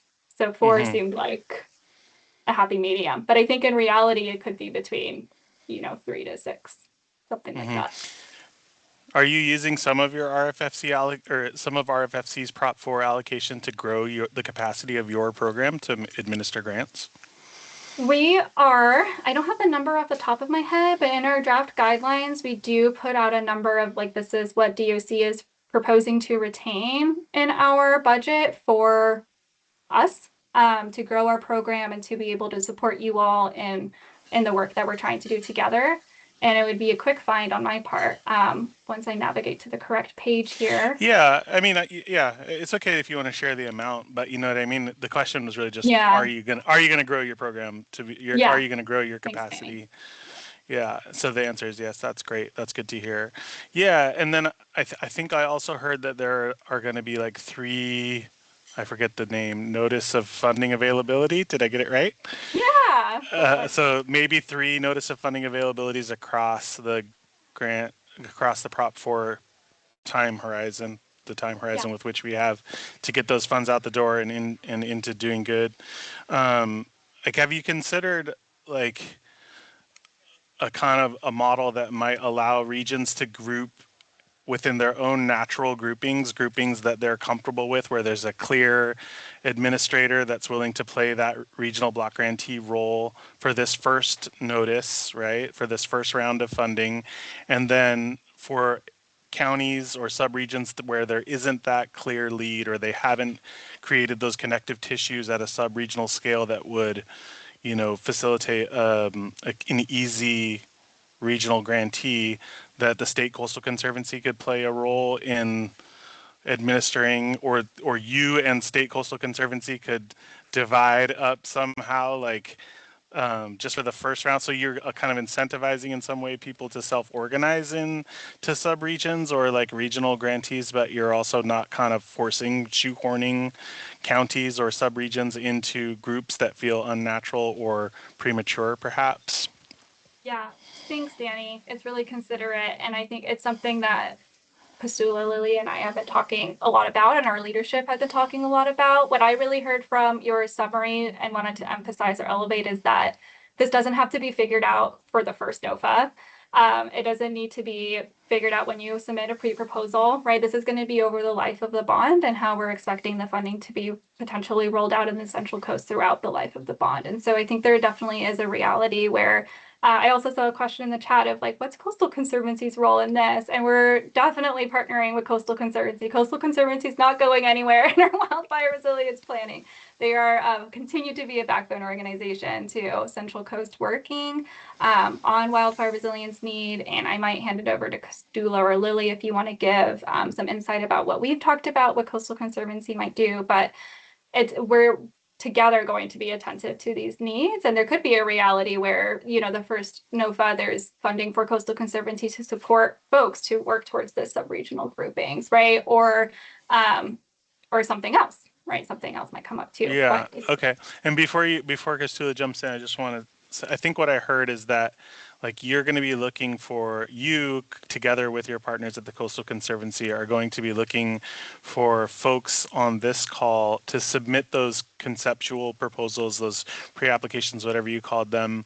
And then you guys will do a little bit of alignment and kind of recommended matchmaking and recommended groupings, but that folks don't have to feel panicked right at this moment that like they are going to be shoehorned into something that they're not comfortable with, where there aren't those connective tissues between subregions, where they don't want to play the administrator role, but they also don't want to be administered by so whatever the like Yeah. Bob next door, and so I think I just want to like I heard that I wanted to make sure I heard that correctly, and then I want to just echo it for everybody on the call. Like, we submit what we think we can spend within a time horizon, what we can reasonably accomplish on the RPP development and maintenance side, and on the implementation side if we're ready for those funds.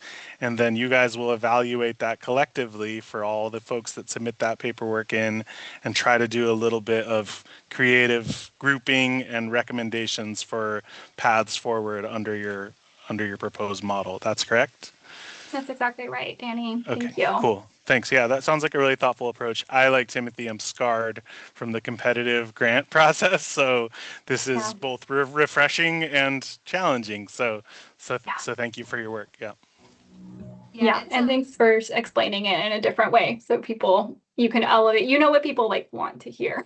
And I'm sometimes out of touch, so appreciate that, Danny. Okay, sorry, Kastula, truly over to you. Oh, no, not at all. I was just going to iterate that we are in close communications with DOC, and that this is it's kind of an interesting place for both of us to be, and that we don't have all the answers, but we're working it through. And we've started some of these conversations of where we think there are natural groupings, and those are a place to start. No one's going to make anyone do anything. Like, we want this to be a thoughtful process that brings funding to do the good work that you all do. That's, at the end of the day, that's what we want. Can I have said it better? Kevin?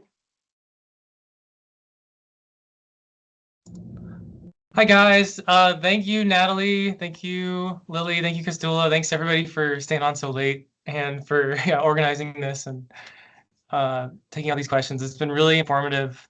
I had two questions. One of them I put in the chat. I just wanted to confirm, can block grantees within those regions, are they able to use any of those funds if like a project is voted through like a grant readiness tool or through a committee? Can they use funds to implement internal projects?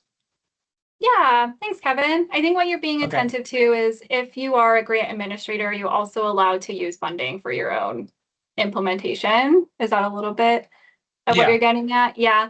Yes. So absolutely. Yeah, we would want that conversation to be really clear-eyed so it doesn't come off as any conflict of interest issues or like, any issues there. But I think that for our pitch for implementation funding, if it goes through your regional priority planning process, then it seems like it's probably eligible for a program, and we have that project packet. But the grant administrator would be eligible for using their funding for implementation if your RPP is ready, and if your RPP partnership has the essential capacities, then you'll have access to that implementation line item that's in your budget under your task. Okay, cool. Thank you. And then my other question was going back to what Steven said. I was curious, and I don't know if you guys know this off the top, but do you know if in Ventura County, where like the line is split between part of the county for that on the map, is the boundary between the MRCA RPP and the Ventura County RPP, or is it a different boundary? It's a good question, which I think I've been saying to all your questions, but to like everyone's questions, it just seems to be my go-to. But they're truly good questions, and I'm appreciating them. I'm not sure for the task force map, the subregions, if it's following MRCA's RPP or if it's the county line. I'm looking at it now, and I think it's the MRCA RPP potentially, unless the county has this funky line there, which I don't think it does. But okay. These lines don't need to follow, like what actually gets funded don't need to follow what this map is showing. It's just what the task force has put together for sub-regional reporting purposes. Okay, will you share this map? Yeah, with so us? it's up for public comment now too. I know it's a really busy time. It's in the draft action plan update, and I'm just going to plug for the task force. There is a conversation next week specific for the Central Coast about the task force action plan update. And you would need to register for it, but it's on the task force website, and they would walk you through what the action plan update is proposing, and maybe you'd be able to provide feedback on this map or ask specific questions of the map developers, which weren't necessarily us at DOC. Cool. Thank you so much, Natalie. Yeah, good questions. Thanks, Kevin. Dan. Hello, back again. So to follow up on Danny's conversation or questions, about the competitive grant process at the sub-awardee level, and for the ability of an individual organization to apply to be the block grant administrator. To some extent, you kind of need to know up front what the boundaries of the sub-region is going to be, because it's going to be complicated unless I misinterpret the guidelines. If you're allocating a certain amount of money set to an RPP, so that the block grantee knows how much funds they're trying to wrap their arms around for their identified block grant administration. Mm-hmm. Otherwise, it's complicated for them to know how many projects would be existing in their new block grant administration area if they don't know what that area is. So if they're required to submit a proposal, in their mind they have counties 1, 2, and 3 in their vision, so they would need to reach out to counties 1, 2, and 3 to determine what projects do you have out there in the pipeline, and how much funding are you going to need to implement those projects, so they would know how much to put in for their application, how much funding they need. Yeah. Versus, oh no, each RPP is allocated this amount of money up front, non-competitive. So therefore, if you have counties or RPPs 1, 2, 3, and 4 in your proposal, you know then how much funds there are available. I don't know if that makes sense or not. So it's this whole fuzziness in there of the geography that you're trying to create in these block grants creates a huge unknown as far as the administrators, what they need to program into their thought processes on administrating that. Yeah. Yeah, you're right, Danny. Or sorry, Dan. Sorry. Have you ever gone by Danny in your life? I actually have, because that's my given name. So. Oh, there you go. Okay. Well, thank you, Dan. Yeah, you're right. It is something, it's a little bit chicken and the egg. This whole conversation's chicken and the egg, right? And there's a little bit of tension around what's the right block grant size, what's the right size for reporting, what's the right size for actually getting projects happening on the ground. And we're trying to be attentive to all of those different objectives and balance the needs across the board. I bet practitioners are much more interested in what's the right size, what's the right scale for making projects happen on the ground, right? So we're trying to be responsive to that too. And what I'll say is that I'll borrow language Danny said, which is we want to be working with you to align these regions with the partnerships that already exist. So if you have colleagues across different counties, you say, hey, let's buddy up on a pre-proposal because we think we can do this thing together, and respond to these sub-regional groupings in an organic way. If that's 3 counties, great. If that's up to like 5 counties, great. You know, we're going to be responsive and we want to be realistic about what can actually happen. So we're not going to say it won't be an unreasonable amount of area to cover, but that's something that we need you to tell us what's responsible to fund at that scale, right? So if you have concerns about funding anything beyond a county scale, we want to know that. But if you have less reservation about being part of a block grant that's beyond county scale, but your RPP stays at a county scale and you have access to funding at the county scale, then that would be something that we want to talk about too. So I know that feels like a non-answer, and I want to apologize for that. I think it's the fact that the program's immersive and emergent. So we really want to hear from you. What do you think is a realistic grouping for your area? What can we put together, right? Yeah, so we have no issue whatsoever about being partnered with other RPPs. That's not of concern. What we're trying to understand is that block grantee and their role, and then is the non-competitive allocation of funds that you speak of, is that stop at the block grantee level, and then they're competitive within the block grantee area, or do they stop, or is that allocation all the way down to the RPP level? Yeah, I think that the answer is we're trying to make it non-competitive throughout. So you all shouldn't be competing with each other. I mean, there is one size of the pie, right? And that pie has to go to everybody in the state. So if you want to use the term competitive because we can't give all the funding to one organization, then you can say it's a competitive process. But we would expect that the conversation be really collaborative within those partnerships, that you all would have conversations between each other to create a realistic budget. And honestly, I think Kastula and Lily can attest to this. We've put people in uncomfortable positions where we've said, like, how much funding do you need? And people have asked us, well, how much can you give us? And we say, well, let's start with what you think you can do. And people have given us proposals that vary in budget amounts, and then we work from there together. So we don't come to the conversation. We in our guidelines, we say that it's about 37 million per the current broad regions, the 4 regions in the state, which is like Southern California, Central Coast, Northern California, and Sierra. So if we're splitting things up equally, it would be about 37 million available for each of those regions throughout the life of the grant. How that gets broken down from there might change. Even that funding structure might change slightly just based off emergent needs, but it would be done in an equitable manner. And then we would expect that to be a collaborative conversation on at the block grant scale with your partnership, so that the budget's actually responsive to each of the partners that are involved, or each of the counties that are involved. So we wouldn't ask you to compete with people. We want you to create a budget that's responsive to all of your needs. Well, I think it's fair to say that if you take 37 million for the Central Coast region from Marin to Ventura, it won't be hard to spend that. Yeah. So in fact, it'll be underfunded.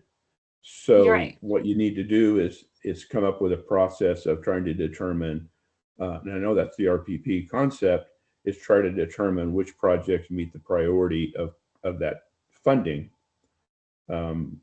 So it is going to get competitive, but the question is, at what level does that competition occur? Does it occur at the RPP level, at the regional block grant level, or at the Central Coast region level? Yeah.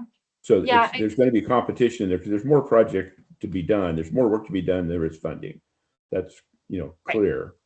So how do we make that process understandable for this regional block grant administrator role, so that we can help whoever this is? And I'll be upfront with you, we don't want to be that. Fire San Luis Obispo doesn't want that role. We've seen it, we don't like it, at least as we understand it. But we want to help our partner, whomever that is, to be successful. Yeah. And we'll do everything we possibly can to make them successful. We have to really understand what it is that we're trying to get done here and how we're going to make this work. So anyway, I'm probably getting old, still getting fuzzy here on how this is supposed to work at the real level. Yeah, thanks, Dan. I think it's going to take more conversations. Okay, we're almost a half hour over. Thank you guys so much for being engaged. We have I guess one more hand. Maybe we'll do Kate, and then we can close out. This is obviously the first of many conversations, I think. And Natalie, you're a powerhouse. You've been plugging through all of these questions. You've been doing such a great job. So Kate, if you want to ask your question, and it'll be our final one, I think. Great. Well, thank you so much. And thank you so much for hosting these meetings. They've been very informative, and it's a really exciting opportunity, daunting, but exciting. And we naturally, so I'm with the Santa Barbara County Fire Safe Council, and I see that the majority of people who are on these calls are from Fire Safe Councils or RCDs naturally. So we do have some crossover and collaboration and kind of with SLO, Santa Barbara and Ventura counties. But I was wondering, will you guys help with connecting, interested parties from, because we do have connections, and with the county coordination as well, through the California Fire Safe Council, we have some point contacts in Marin and Monterey, but we don't regularly work together or at all work together because our climates are so different. But yeah, so I was just hoping, if there's any kind of meetings that would be set up for each of these regions to start having a conversation to say, like, this doesn't make sense at all, or no, this could actually work for us, so that we can kind of try to avoid some of the pitfalls that Dan was pointing to of us having to fight with each other, and there's a potential for egos to get damaged too when there's the force competition. So just hoping to see if DSU would be open to either hosting meetings or just connecting us, so we'd have somewhere to jump off of.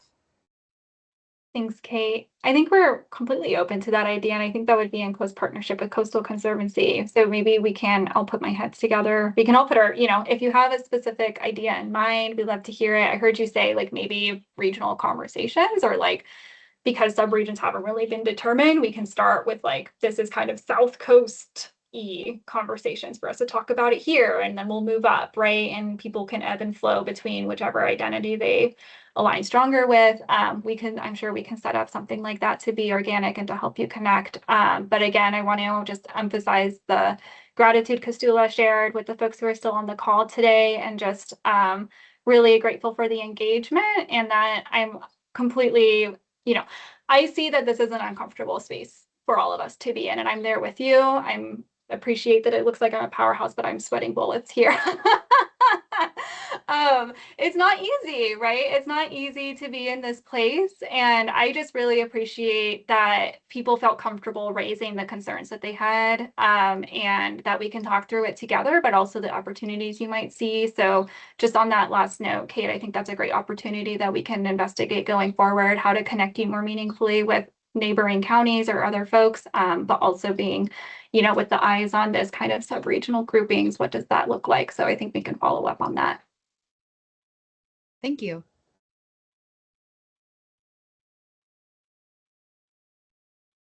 Thank you all so much for spending 2 hours with us. We did it. Oh, we did it. Thanks, everyone. Yeah, thank you. I have one quick question. Can you put that map back up for us? Sure. Which one? The one that shows the groupings.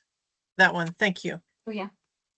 And this is like a screenshot of a photo. So let me actually just bring up the original map, because I just wanted to fit it into the slide deck, right? But the original map, again, is a task force map, Wildfire and Forest Resilience Task Force. And honestly, it's just a small in the draft. That's fine.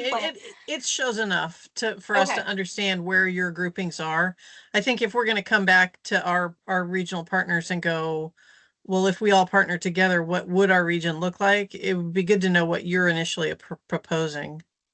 I think one thing to remember is that this is a map that Natalie has mentioned is not definitive. So the roll up is going to be at I think you said a 3 to 4 or so block grantee, but it doesn't have to be that. Well, so don't get fixed. Yeah, one of the things that I noticed is that the Central Valley, right, is emitted, and the county line, for example, for Alameda and Contra Costa doesn't necessarily go all the way to the Central Valley.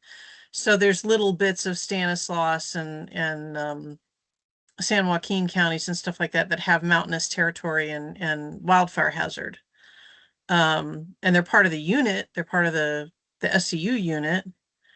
But they're like, our fire safe councils don't go over there. And I don't think the RCDs do anything over there either. So, so we, to actually adequately cover everything that has, forest type, vegetation and wildfire risk, we've got to go beyond county lines sometime. Yeah, I think you're right, Patty. I think that this is like a very fluid conversation. The history behind where this delineation came from is that we're responsive to high to very high hazard severity zones as directed by Right. our legislative mandate. And so Yeah. we need to prioritize funding responsive to that, but within regions and how projects actually play out, sometimes projects do happen in other places, and that would be rolled up by the task force. And what we're proposing, just to be clear, isn't where these lines are necessarily drawn, but the concept of going to a multi-county scale regional block grant that might happen to align with this, but I don't think it probably will, because there's so much more nuance to the Central Coast than what this captures. So yeah. Okay, but it's thank on you. page 46 of the PDF of the draft action plan update, or page 45, very closely aligned here. But you can type 46 up to your PDF Oh, I see reader. it. I see it. Thank you. Yeah. Absolutely. And then they're Got it. accepting public comment too. So we're not the creators of this plan. We've partnered on it and helped contribute to it. But you can share input on that draft action plan update and the map through this form that the task force is hosting. Okay, great. Thank you. And I can't, there it is, but just so you're familiar with it. Yeah, thank you. Okay. I think this is it, guys. You've made it to the end. So we will be posting this on the Conservancy's webinar page, and I'll send a link to that along with slides, so you can have that. So thank you all for participating. Thanks, everyone. Thank you all. Good job, Natalie. Thanks. Good job, everyone. Thanks, Natalie. It's appreciate it very, very much. Absolutely, Dan. It's always a pleasure. Thanks for engaging. Bye-bye. Thanks to Stula. Bye-bye. Oh, Sorry. okay. That's I can boot okay. myself off. I just stopped